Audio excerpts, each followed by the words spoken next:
Kota tanpa buku. Pernahkah kau ke toko buku, perpustakaan, atau taman bacaan? Tidakkah kau merasa istimewa ketika berada di dalamnya?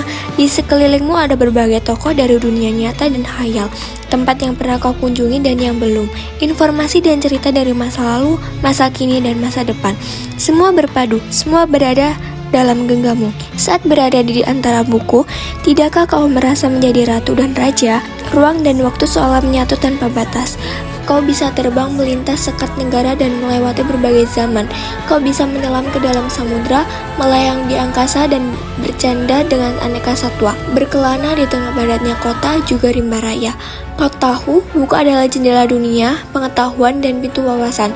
Muhammad Hatta, sang proklamator, berkata, "Aku rela dipenjara asalkan bersama buku, karena dengan buku aku bebas."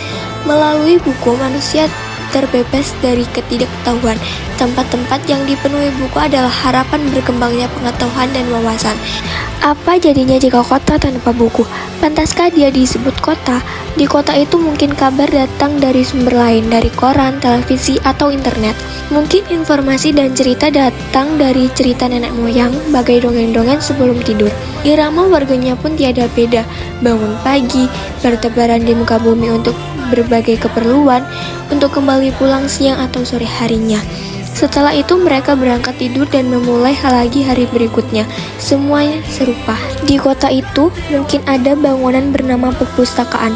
Di dalamnya buku-buku berderet dalam rak yang tak terjemah.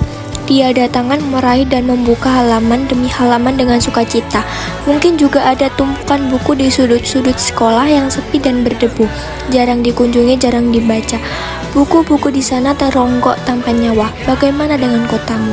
Mungkin kau tinggal di tengah kota yang megah, atau di gang sempit, di desa terpencil, di sisi pesisir, atau di kaki gunung.